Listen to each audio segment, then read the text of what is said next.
Struggling to move your nonprofit forward? You've come to the right place.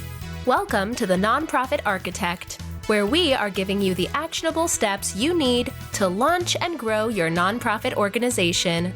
Now, here's your host, Travis Johnson. Hey, welcome to the show. I'm here today with Ryan Matthews from World of Dog Training. He's a TEDx speaker working on a COVID detection dog. He got to start with military working dogs, and now he's trained over 3,000 dogs. Ryan, how you doing today? I'm doing great, man. I'm really happy to be here and super excited to see what we unpack today, what we discover on how we're going to help your audience out. You know, it's crazy because we talked, and I know you do dog training, and I'm like, how are we going to figure out how to talk to nonprofits and help them do things better by talking to a dog trainer? And I know you're not just a dog trainer, you're so much more. And I'm sure we'll peel back the layers of the ogre to find out just how deep it goes. But really, the thing you said that was really interesting to me is that training dogs and training and motivating people are really along the same lines and of the same cut of cloth. Is that right?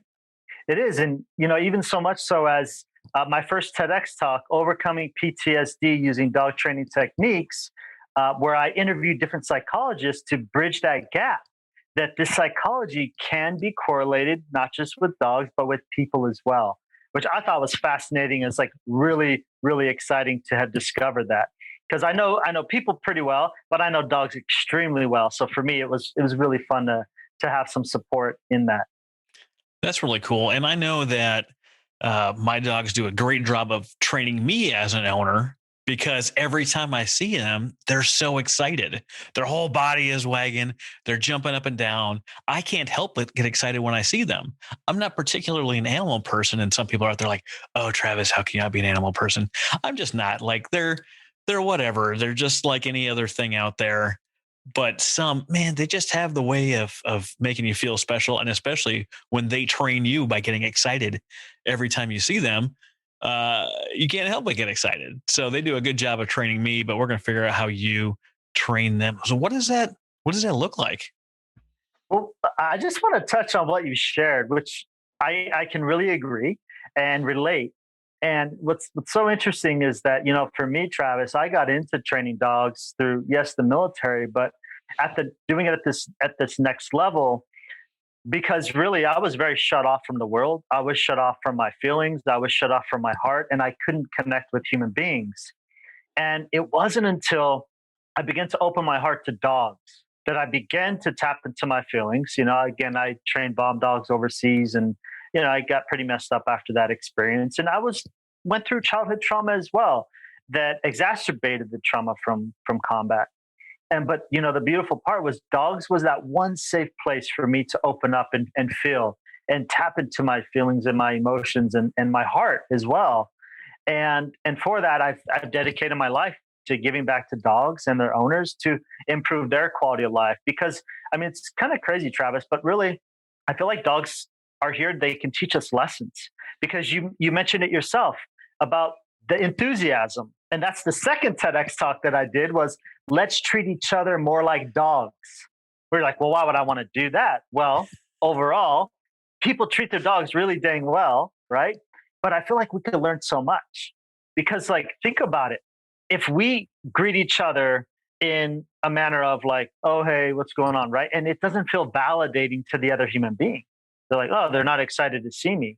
But then how do we greet our dogs? And then how do our dogs greet us? It's even more enthusiasm than how we do with a human being usually. And so I propose, what would our world and our relationships be like if we treated each other as human beings the same way we treat dogs? Absolutely. And it's kind of funny that we're talking about this.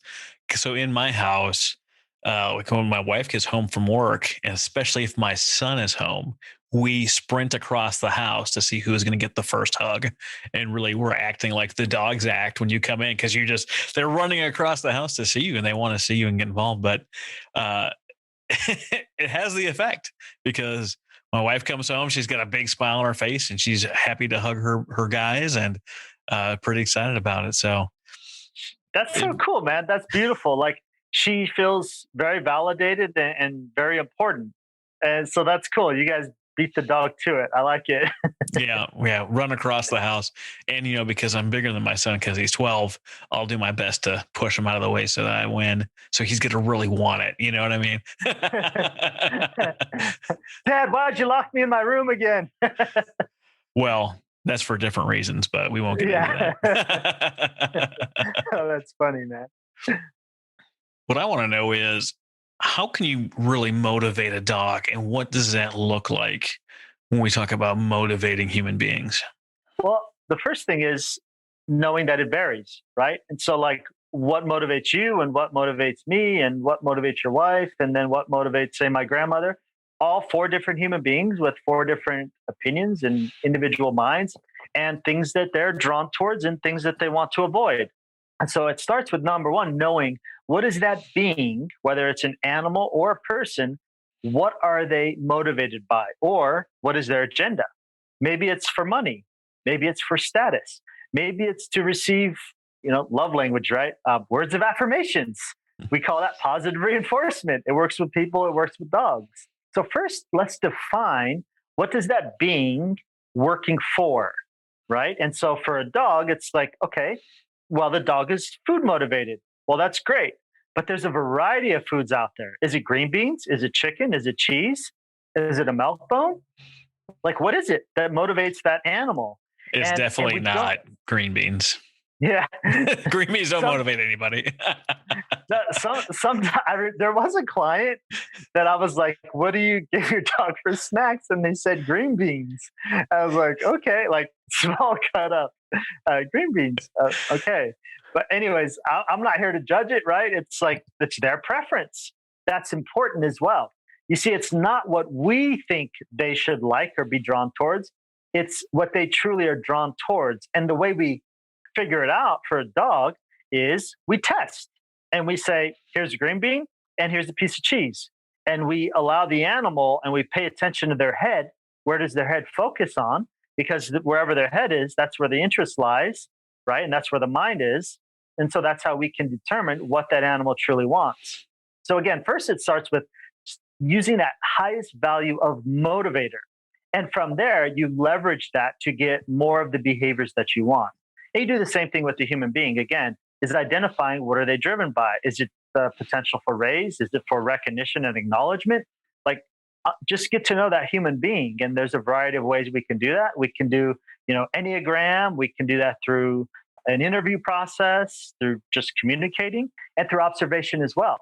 You can say, okay, I want to find out what motivates this human being. And you could test one of those motivators and see how that person responds through their body language, just like dogs as well. Dogs communicate about 93% nonverbal, and humans communicate a whole lot through nonverbal as well, as you know, Travis.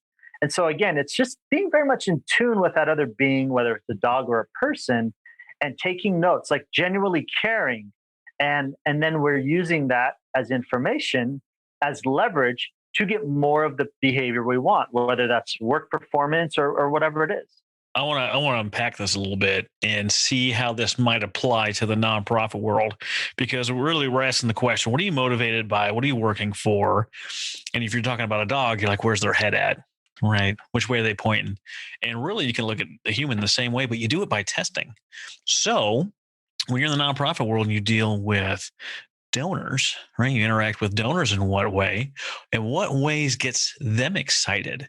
Is it seeing the impact that you're having?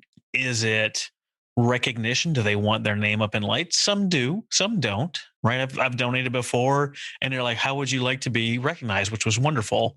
Like, would you like to be in our newsletter? Would you like to be in this? And at the time I was not very interested in recognition. I just wanted to help them out. Didn't care who knew about it. But that's not always the case. Sometimes I'm like, you know what? I did some pretty cool stuff. I want to see my name in lights. I better be at the top of that email. I want people to know what I did. It just really depends on the day or where my self-esteem is at. But everyone's got a different thing. But something that we miss, especially in the nonprofit world, is testing.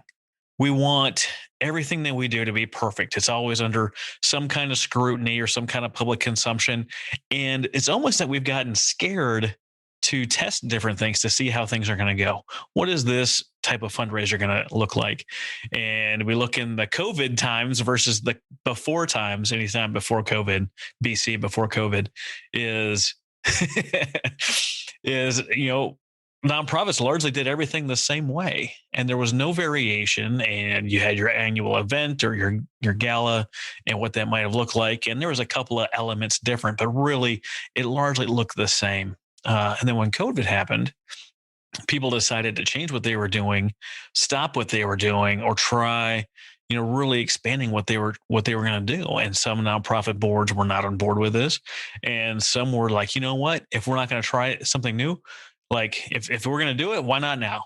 Everyone's doing something different. Everything's trying something new. So we get a test to see what works, to see what kind of reaction we get. And, interacting with donors is one thing. Interacting with volunteers is another.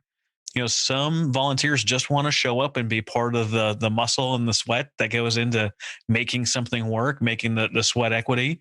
And that's enough for them. Some of them really need that feedback to keep moving along. Some need recognition, and some really want to be, in the right place, not just a warm body. Like, hey, there's someone standing there, go sit in the chairs, but what does that person really specialize in? I had a friend of mine that was, he's a world-class marketer, and he went to kind of help out a nonprofit and do something. They asked him if he could do ads. And this is a guy that is legitimately world-class in marketing. Whatever you need, whatever whiz bang stuff you can do. They're like, hey, could you set up a thank you email? And he's like, I can. And what happened is very shortly after that, he ended up leaving the organization, not because, of the question he was asked, but it was like asking the smallest possible thing from him, knowing that he's this world-class guy. And I'm not suggesting that they should have like taken advantage of the things that he could do for them, but like, hey, can you open that door? I can. Like, I'm very capable of opening the door for you. Hey, can you design this door, build it, install it, do all these things, put the cool stuff on? Yeah, that's what's going to get me excited as a person. And when you're at that level, making sure you're meeting them at the level that they are and the level of engagement they want to be at, that's what can really make the difference. So I like that you talk about testing and what people are motivated by, what they're working for. Retention is a big thing with volunteers.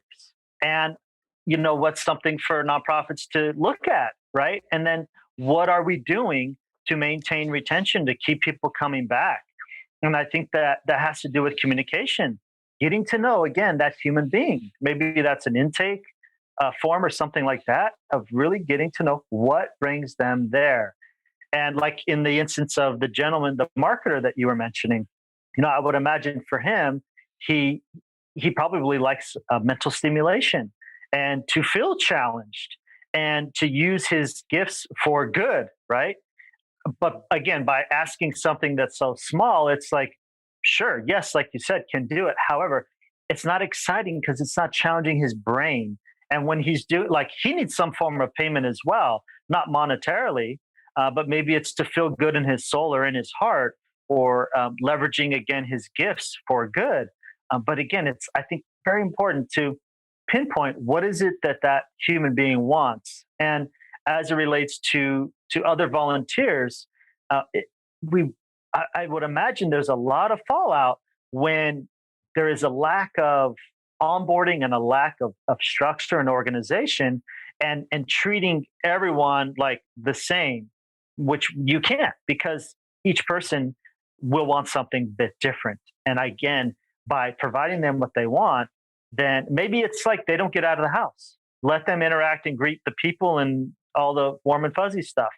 Others, again, maybe they're so used to, they're very bored with their job. They're very high up with what they do. They're very skilled, but they kind of have their hands tied at work. And maybe this is something fun and challenging because they don't feel challenged at work.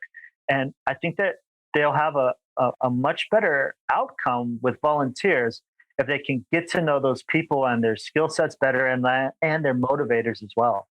It's one of the things, being active duty Navy that we come in contact with is you get into a new command and you get put in a position not based on your skill, not based on your gifts, not based on, what you're really good at or why it matters, but you get put in a position based on them needing to fill a hole. And it has nothing to do with you. And I remember being at a command, and they had me in a job I was qualified for, and it was fine, and I did it. And they had me in a job that I was not qualified for, and it was kind of mediocre performance. And they thought they were sticking me in something hard to kind of, really show me my thing.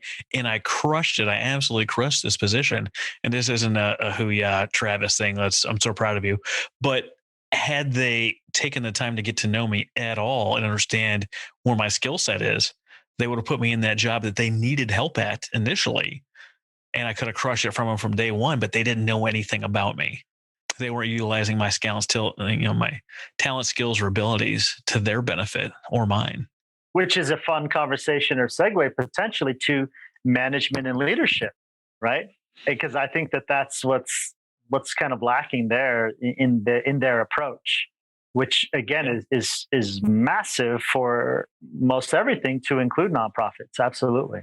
You get bogged down in the tasks of the day and don't get time to step back and look at the bigger picture. You're going to miss a lot of things. Right. Yeah. One of my business partners and I say, like, we're only operators and not business owners, if we are required to stay at our business for our business to do well. Like, if we can't be gone for 30 to 60 days and make the same amount of money with the same level of productivity and satisfaction of the customer, then we're simply an operator. We're not a business owner, and we're certainly not being leaders. You don't know why I'm smiling. I could dive down this rabbit hole and we could talk for a week straight on just this, but I don't think the listeners would appreciate that off ramp.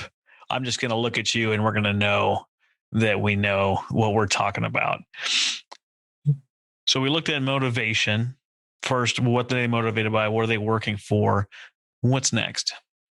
Well, after we figure out that motivator and what they're driven by, then it's a matter of also assessing their abilities, right? So, like, I have a Belgian Malinois, which is like a police or military working dog, and this is a breed that is like an athlete and extremely intelligent. And so that animal really wants to work. But if we look at like a lazy bulldog, you don't incentivize that animal the same way. They're not as drawn to do things for you. And they're kind of like, yeah, I can do it, but why should I? And I'm not all that interested in it. And so again, it's like having a realistic expectation of who's in front of you, whatever that dog is or whatever that person is. And again, that has to do with just getting to know them because some humans have just so much potential. I do believe in limitless potential, but sometimes the mindset and conditioning and things like that can get in the way, right? And sometimes it's also not worth it. Like, is the juice worth the squeeze, right? So, like, if we did invest X amount of time in training a dog or a person, is it really worth it? Maybe they only stay with us for a month or many years, and if it's many years, then it is worth investing in the time to train them.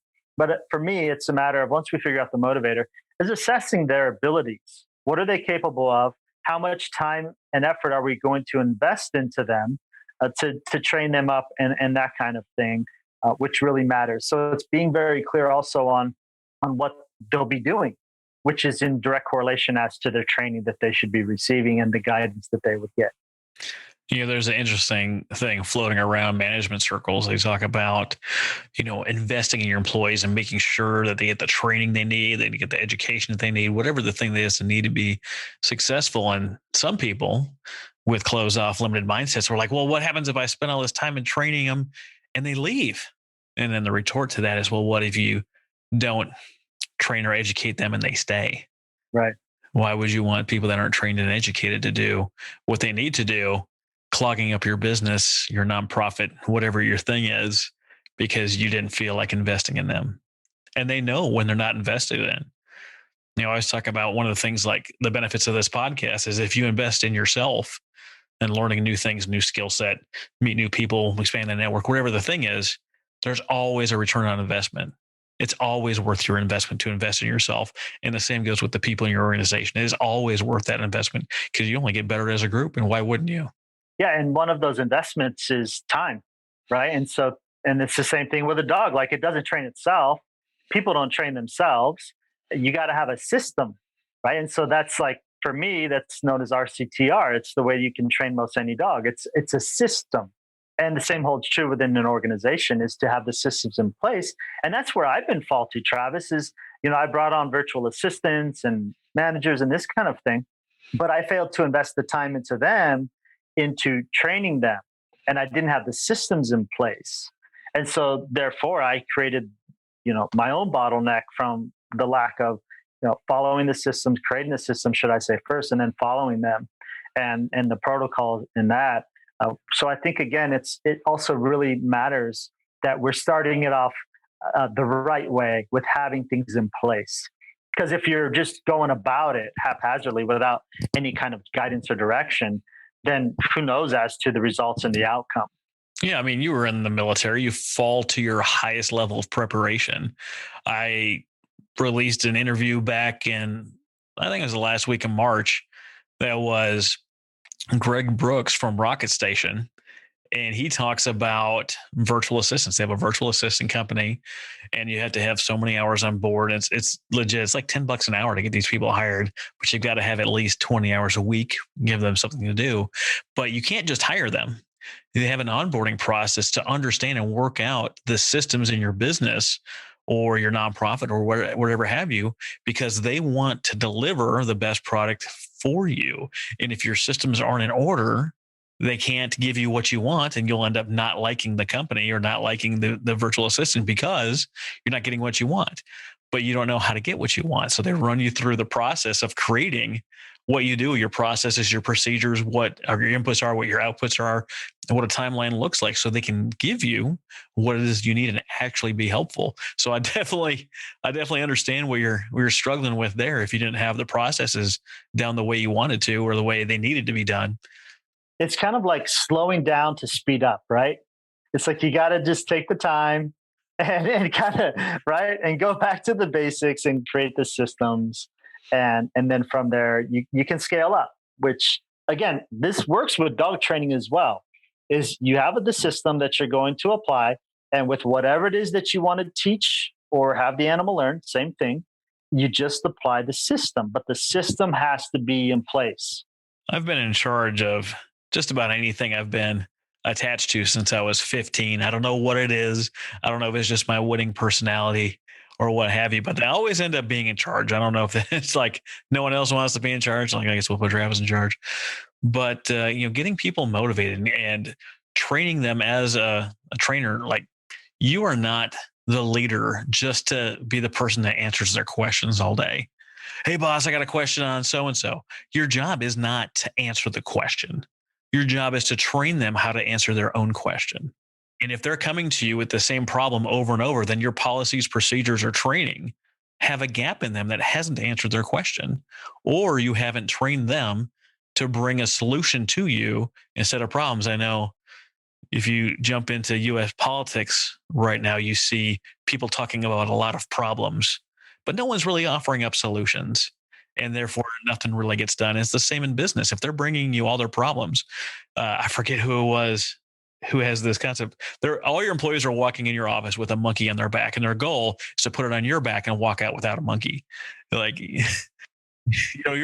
your job as the boss is not to accept the monkeys that they give you, right? What questions they need answered, but to empower them to come back with their own solutions. So when people come to me, time dependent, situation dependent, I'm like, well, give me 3 proposals of what you think this is going to look like. And they have to be proposals that make sense. And they do that, they do the work, and they come back and they're frustrated. Like, why do I have to do all this work? This doesn't make sense. Why couldn't you just tell me the one, right? But this time that they put into dedicating to figuring out this problem, they're understanding what the problem really is, because rarely is the problem brought forth really the problem. We don't have any money. Not having money is not the problem. Not having money is a symptom of a problem.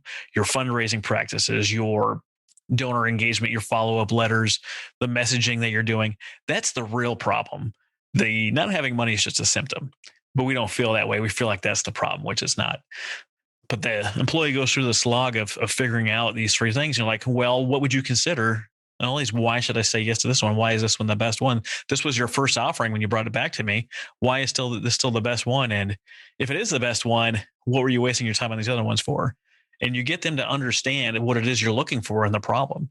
And this is the same way, in any system. I had a guy just come to me the other day, like, this person always kind of beats us up, in public, or CC and the boss and all the department heads. Like, how do I get them to stop beating me up? Like, well, what are they pinging you on, and how do you solve their problem before it gets to them? It's a problem in the process that you're missing, that it leaks out and gets to them because they keep hitting you on the same thing. So how do you fix the problem upstream from where it gets to them and they blast you over all the channels? And he was like, now I understand. And this is a little bit of military speak, but this is how you get promoted: is you figure out how to do your boss's job.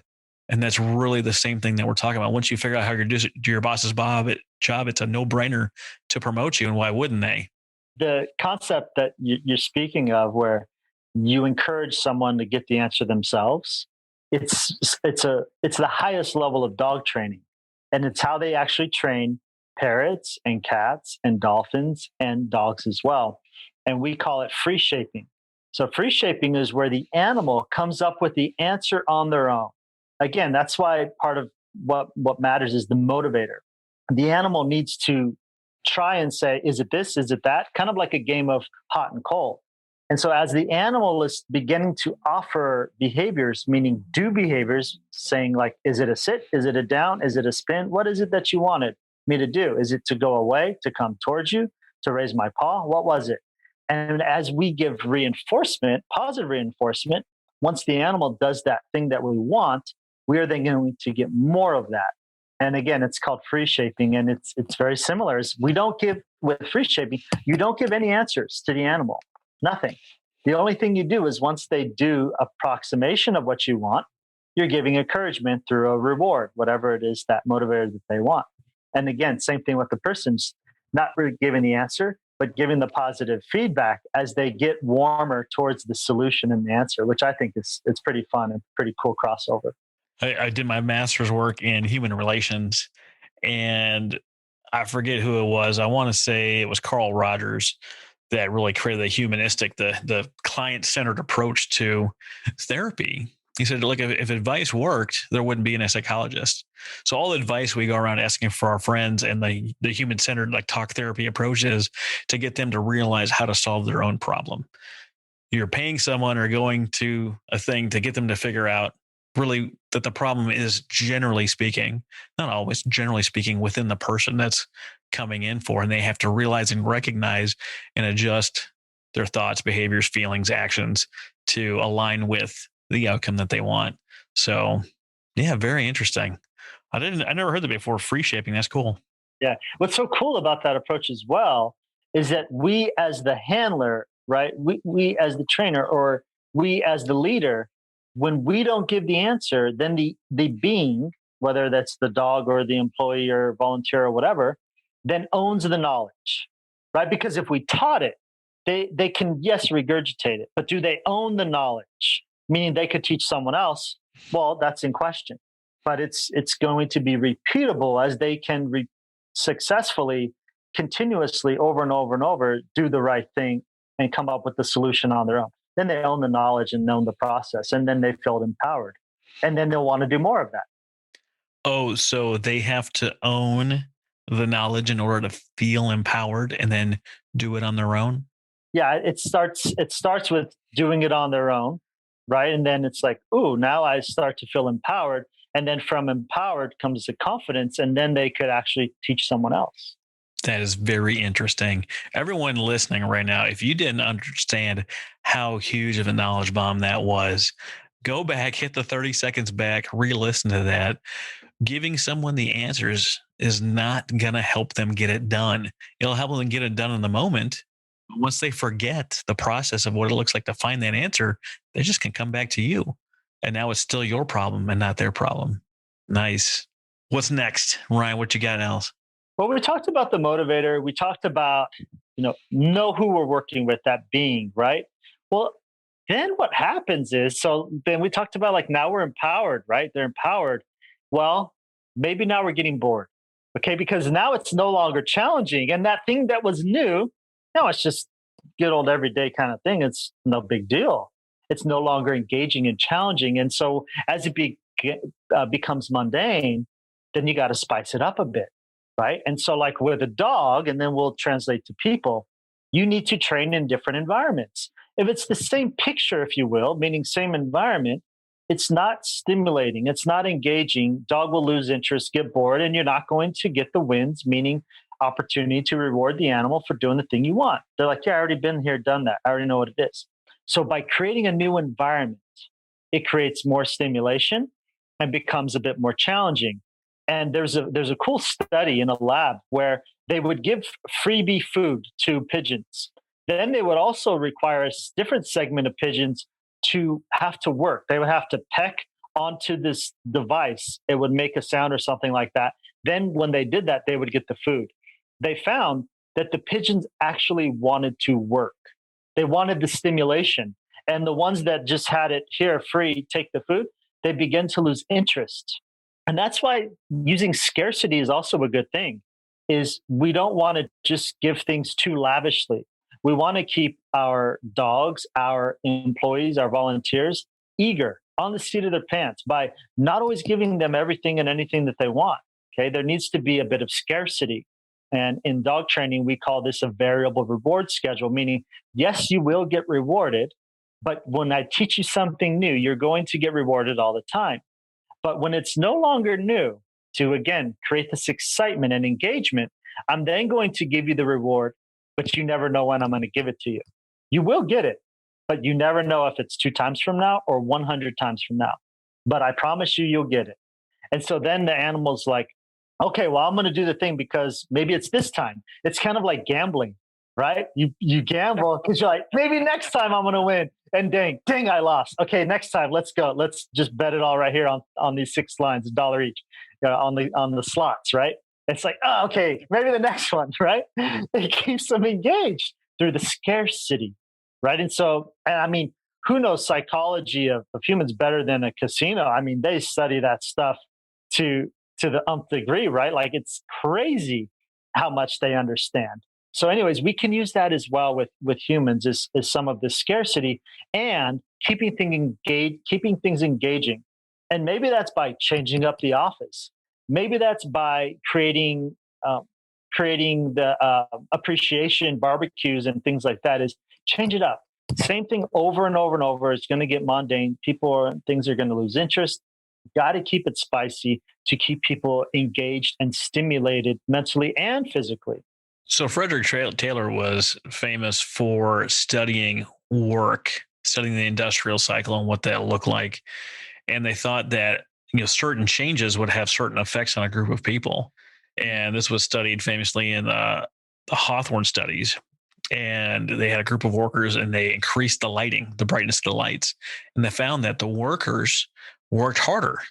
And then they thought when they decreased the light that they would work less hard, but it turns out all they needed to work hard was change, because even when they decreased the lighting below regular levels, they worked harder yet still. It was the change of environment that had that effect on what they were doing. It's fun. It blows my mind how there's so many similarities and crossovers with the way that we can train a dog and how we can train, interact, and shape humans. That's very interesting. I don't train my dogs at all, other than open the back door so they can run outside and use the restroom. That's it. They just lay around. They're excited when I see them. They're currently napping to the sweet, sweet tones of my voice, even though it's the middle of the day. Are these labs? No. I don't know what they are, but they're tiny dogs. One, I'm pretty sure, is a Chihuahua mix of some variety, although she weighs like 4 times as much as a Chihuahua should. And and then we have like what does my wife call it? Like a Pikachu or Pika-Lopsa poodle, something or other.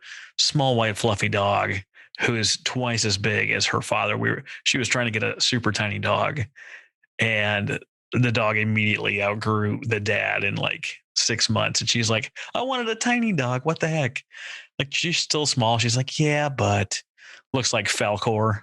We'll go sort of the vent with the ears flapping. Looks like she's flying. Pretty fun. But they're just chill for the most part. Well, what's interesting about dogs is I often say that like energy runs down leash.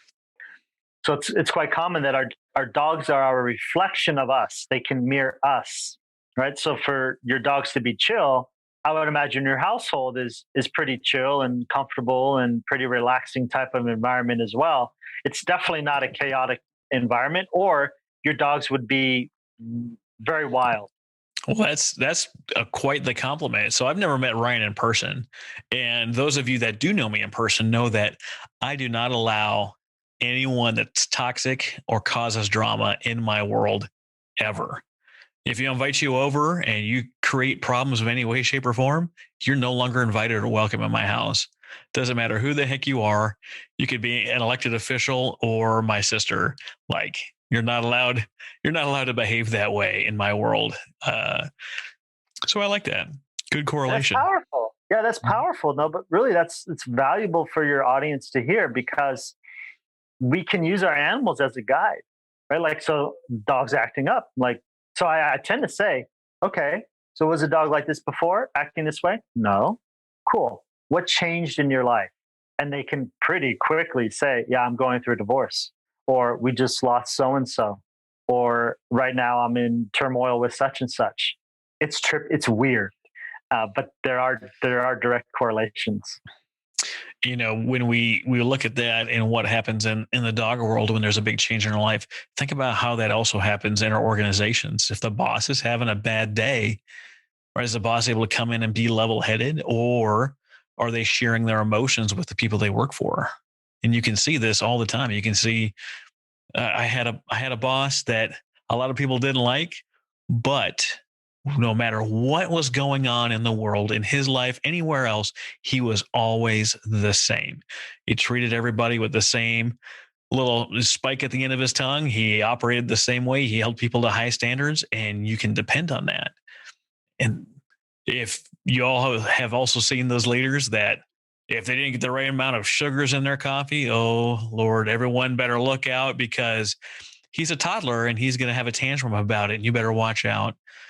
Those are my favorite kind of people because I don't tolerate that kind of business, no matter who the heck they are, which is very interesting. I've had a couple of nonprofit leaders that don't like what I have to say, which I'm perfectly okay with them being wrong. And they'll say something to me and be like, in what way, shape, or form do you think this is appropriate behavior? Well, I don't really blah, blah, blah, blah, blah. Like, did you have a bad day? So did millions of other people. Let's work through it, talk through it. But you're not allowed to treat me like that. I really don't care what happened. Yeah, it's healthy boundaries. So what we're talking about, Travis, is like leadership and boundaries. And guess what, friends? Like we need that in our organizations and we need that with our pets as well. And you know, what's interesting is a lot of celebrities or high achieving executives who I work with, they have all of that professional life in order, but their personal lives is where there are no boundaries and their dog does whatever and they're at a loss. And it's because they aren't applying what they know to do well professionally with their household, with their pets. And so I'm really interested in having the conversation of leadership. And so as it relates to like leadership and why that matters with our pets is, well, number one, dogs are born to follow. And if we think about our volunteers in a nonprofit, they must be led. They have to have a leader and guidance and direction, or what are they supposed to do? Same thing when someone comes to the house. Your dog doesn't know what to do if you don't give the guidance and direction. Same thing on day 1 or day 20 of a volunteer. They come and they're like, now what should I do next? They need that leader to give them the guidance and direction. Now, when we talk about like this ideal leader, well, what is that? And you alluded to it. And that is one that is, I think, fair. They are consistent. So like they don't show preferences. They're reliable. You can count on them. And they provide an environment of safety. Because see, if a person or an animal doesn't feel safe, then it's hard to learn. It's hard to be productive. And it's hard to want to come back, right? And so that's very important is to the environment that leader creates. Because when coming from a place of safety, that's an opportunity environment for those to thrive, right? And so that I think very much matter. I know that really matters as well. And also leadership that's firm when appropriately. And that's what you were mentioning, Travis, as it relates to the boundaries. This firmness is not a bad thing. It's necessary because beings, people and dogs, will act out of order. And it's because of, like you said, some of their conditioning from childhood, having it their way. And they come into contact with other human beings that have self respect and understand balance and health and these types of things and say, well, no, that's not appropriate here. And that's okay. That firmness, I feel, is okay. And it's also a leader that that being, again, dog or person, can feel safe so that they can also begin to be a bit of themselves, right? Because, being under the thumb, that's not a place of empowerment and thriving. But as they start to learn the ways, allow them to be themselves and explore and discover some of their own curiosity. And that's where they have an opportunity to grow and be promoted and this type of thing. And so I think that this is some really fun things to look at for leadership. Again, whether it's with a pet or within an organization. And this applies to your troops and it applies to your dollars.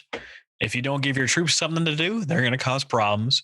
And if you don't give your dollars a job, they're just going to wander off into the wilderness and you won't have them anymore. You have to have that tone, that leadership, that direction and expectation so they know what they're doing every day. The 3 Ds of leadership, right? Delegate, disappear. You have to tell them what it is they need to do and you need to get out of their way so they can do it. And in doing that, again, that's empowering them and it's helping them come up with, so because when we're not present, then they get stuck. But if they're able to solve the problem themselves, again, moving towards empowerment, moving towards, ooh, I can do this. And they're going to want to take on more because they'll have an increase in confidence and they'll feel confident in your confidence in them as well, which is pretty cool. That's perfect. What else do you want to share with our audience today, Ryan? Well, I want to share the ways in which you can train any dog and tie some of that into humans as well. And then from that, I just will, offer myself to your audience and whoever would want to connect. So are you comfortable with me sharing RCTR, which is what I talked about in the first TEDx talk? And it's the way you can train most any dog and it works for people too. What is that acronym again? Yep. So RCTR stands for repetition, consistency, timing, and reward. And so if you want, I can break that down. Yeah, let's do it.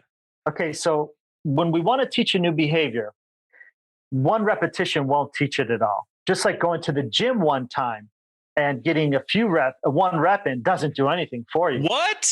I can't go to the gym once and come back all sexy and buff? Yeah. You're like, that's what I've been doing wrong the whole time, right? I went to the gym 3 years ago. What the heck? I guess that one push-up I did last year did nothing. I thought it would last longer than that. So you gotta, to create the habit and to create whatever it is that you want, the behavior, again, whether it's habit or outcome, you have to repetitiously do it over and over again.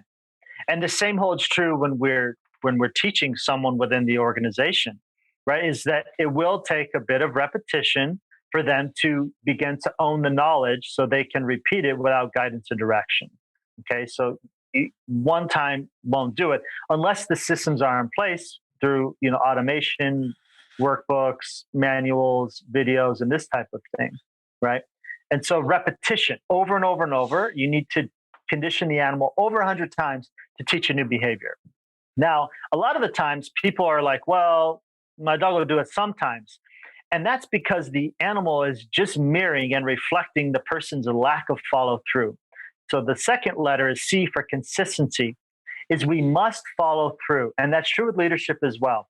If we give a command and if we say something, we will follow through with it. If we're saying something about disciplinary, once you go there, you got to follow through with it. If you make a promise on a promotion or something else, an incentive, you got to follow through with it. You have to be consistent, and that makes you reliable. And then people begin to trust you and feel safe with you, and you begin to earn respect. But with a dog, if you give a command, you must follow through with it. Meaning, I say what I mean, and I mean what I say, and I will follow through. And if you won't, the animal will not take you seriously, and your dog will listen to you sometimes. That's because you follow through sometimes. So if you want the animal to be reliable, you got to follow through and be consistent. Now, the third one, Travis, is T for timing. What we know through science, it's a study called Pavlov's Law, is that we have 1 second to reward or correct a behavior with a dog. Now, so let's say we're teaching the dog to do a spin, and the dog spins, and then I go in the house and then grab the treat and then give it to the animal after they came to me. Now I just rewarded for come command, not the spin. For the animal to make the correlation of what they did right, the treat must, or the reward needs to come within 1 second of whatever the behavior was that you will get more of. Okay, so in the instance of spin, and I'm teaching it for the first time, as soon as that head breaks over the shoulder, I'm going to give a reward. It's the approximation towards the end result that I want. Okay, so when it comes to timing, we have 1 second. Now, this is relevant, and I talked to psychologists about this, and they said it works with humans as well. They said if you want to give a compliment, if you want to give positive reinforcement to a human being for a job well done, and you wait, a week after they did well, it doesn't land. It has to be timely, which I thought was really cool and interesting. But I saw you smile, Travis, so I'd love to hear your feedback on that. Well, I'm just picturing raising kids a little bit, and something else as well that I'm going to touch on. But like raising kids, you're a first time parent. Here's the deal: you're not going to get it right. You're gonna get it wrong. You're going to say something like, "If you ever do this again, I'm going to paddle your butt." Right? They do the thing, you paddle their butt, and you realize that maybe paddling their butt was the wrong thing to do, but you said you were going to do it. You follow through, you provide that consistency for your children. And maybe, you change up the punishment next time. If you realize that was just not in alignment with my beliefs, my follow, whatever the thing is, right? You can change it for next time. But if you said you were going to do it, you have to do it. And then you were talking about Pavlov's Law of training people. My son and I, our kids connect over different TV shows, right? My daughter and I, we watch How I Met Your Mother. My son and I, we watch Big Bang Theory, and there's an episode where Sheldon is training Penny with a cookie or a brownie or a Milky Way or something. Like, she does something good. He's like, "Good job, Penny. Milky Way treat, essentially." And she's like, "Thank you." And she leaves, and Leonard, the roommate's like, "I know what you're doing." He's like, "What am I doing?" He's like, "You're giving her rewards based on good behavior." "Oh, so you are paying attention." Hilarious episode of Big Bang Theory. But it's true. It's so true. Think about it when you work your tail off at work and they come to you with like an end of the year bonus, and you get something like Jelly of the Month Club. Well, it had nothing to do with what you did 5 months ago. It doesn't land well. It's not relevant, and nor is it a good reward for what it is that you did. So when people go do a huge gala in the nonprofit world and you come back Monday morning, usually you're wore out. But that's the day that you need to recognize the team that put this together. You got to recognize the volunteers, and you got to send out your gratitude letters out to the donors and anyone that helped put this together. Because if you don't do it Monday, it's not going to land well. Like, "Oh, what did your boss tell you 3 weeks later? You had to get this done today, or you couldn't go on vacation." And so you get the letter saying thank you, and you're like, "Why am I getting this 3 weeks later?" It doesn't land well. It applies across the board in the animal world, in television on Big Bang Theory, and in your nonprofit as well. There you go. And well said. And the last one is R, and that's we've touched on it, and that's for reward. Right. So in order to get more behavior of what you want, just like on the show, you need to give a reward.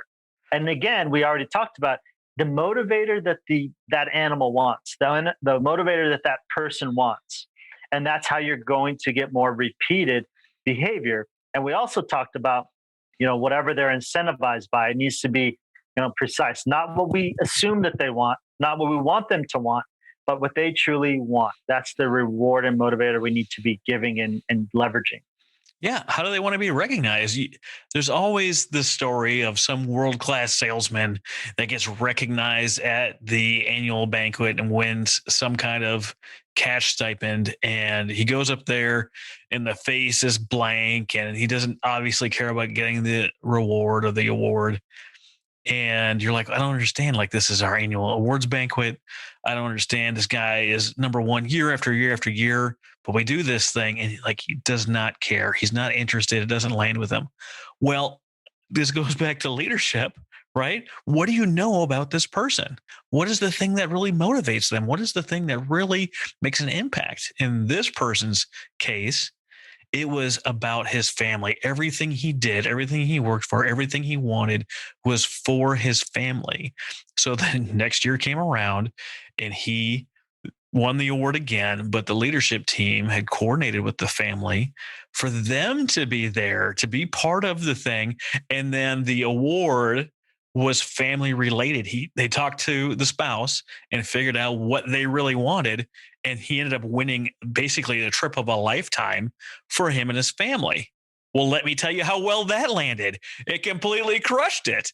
But if they didn't, all those years that they didn't understand the person and didn't really know him, they missed the mark year after year after year. No matter how good this guy did, he got the same BS reward that he wasn't interested in. And not that it's not a good award. That's not a good reward. It's not their reward. Just like the 5 love languages, if you're a person of affirmation and the other person keeps giving you gifts, it's not going to hit the same. You don't care about the stinking gifts. You want the words, or you want the touch, or you want the service, or you want whatever the other one is. I'm not the expert on the 5 love languages. I only have to know 2 of them that matter in my life. So there. I love that, Travis, because it's kind of bringing it all back full circle as it relates to being innovative, and if we just keep doing it the way we've done it, well, we can see where that takes us, or brings us to be, right? Because it may not take us very far. And it's a matter of being creative, curious, a place of discovery, and innovative. And what's so cool for all of us is it can start right now in this moment. It can start tomorrow. It can start tonight. We don't have to wait, years just because we've always been doing it a certain way. It can start with a thought, have the awareness of thought, right? And then follow it up with some action, which I think is cool that organization did have that insight to eventually get there. And that's the inspiration that shows that, yeah, at any moment we can make a change. And so that's cool that we're willing to be and do something different. Here's the deal. Ryan brought it up that you have the power to decide to change today. And I want you to hear this. I don't care where you're at in life. I don't care if you're listening to this because you're a friend of mine and you're like, fine, Travis, I'll listen to your podcast. I don't care if you're in the nonprofit world. If you're like, oh, Ryan Matthews is doing something other cool. What's he doing on a nonprofit podcast? That doesn't make, I don't care how you got here. But if you're listening to this, you have the power within you, just like Carl Rogers understood that the answer was inside the person. The advice didn't work. Telling them what to do didn't fix anything. It's within you to decide that today's a new day and you can do whatever it takes to create and design the life that you want to live. If you are in a bad place, if you're in a place of scarcity, of survival mode, or in a bad situation, you can get out, you can leave, you can put down the cheeseburger, you can go to the gym. I hear going more than once is advantageous. You can decide to do whatever the thing is that you want to do today. Don't wait. Don't wait for an invitation. If you're waiting for your invitation, this is it. You're invited to take control of your life. You're invited to say, yes, I'm going to be nice to myself and enforce my boundaries. It's yes, you are invited to hold high standards and expect people to get there. Yes, you can be a better leader, a dynamic leader. You can do something different today. And I want you to know that. Thank you. Where can people get a hold of you, Ryan? They want to know more. I know they can hop on YouTube, TEDx, Ryan Matthews, and hear either of your wonderful talks. Or where else can they find you? Yeah, well, really, I just want to be a resource, and I want to serve. People connect with me on social media at I am Ryan Matthews. That's 2 T's and an S at the end. And they can find me at worldofdogtraining.com. And for your audience, I'd love to give them a freebie as well, if you're open to that. Oh, we love freebies at the nonprofit. Okay, cool. So what I would love to do, especially those that have a service dog nonprofit, is I want to offer a free call with me. So I normally charge $500 for a lesson. I want nothing from your audience, a free lesson, and so a free call, should I say. And so to get that, really easy, email me, Ryan, R-Y-A-N, at worldofdogtraining.com. Again, that's for anyone of your audience if they want to tap into anything dog related, especially those that have the service dogs. I've done consulting for service dog organizations. Love to see how we can streamline, help them make more money and serve more people and do more good. That's wonderful, Ryan. Thank you so much for being my guest today. My pleasure, man. Thanks for having me. It was a pleasure.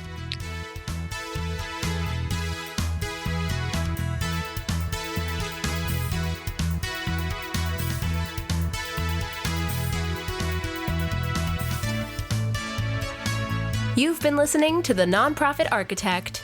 To listen to all our past shows, visit http://nonprofitarchitect.org. And be sure to subscribe, rate, and review our show. Thank you.